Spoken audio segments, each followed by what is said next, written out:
এত কিছুর পরেও তুমি একবারও ভাবোনি মা যে তোমার মেয়ে তোমার খোঁজ করতে পারে? একবার যদি অনাথ আশ্রমে গিয়ে খোঁজ নিতে, তাহলে জানতে পারতে যে তোমার মেয়ে আজ কোথায়। মা, তুই? আমি তো নিজের চোখকে বিশ্বাস করতে পারছি না। তুই কত বড় হয়ে গেছিস রে মা। আমাকে তুই ক্ষমা করে দে, আমি তোকে চিনতে পারিনি। না মা, তুমি ক্ষমা চেয়েও না।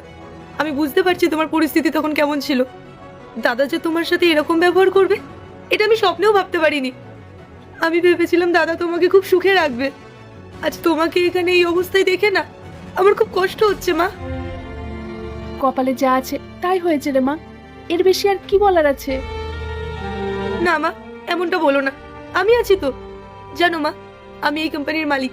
পড়াশোনা করে কঠোর পরিশ্রম করে আজ আমি এই জায়গায় এত কিছু অর্জন করতে পেরেছি। জানো মা, আমি ভেবেছিলাম কোনো একদিন তোমার কাছে গিয়ে না গর্ব করে তোমায় বলবো যে শুধু তোমার ছেলে না, তোমার এই মেয়েও পেরেছে নিজের জীবনে প্রতিষ্ঠিত হতে। আজ থেকে তোমাকে আর কোনো কাজ করতে হবে না, তোমার মেয়ে তোমার সাথে আছে। আর দাদা তোমার সাথে যা যা করেছে তার শাস্তি তো ওকে পেতেই হবে।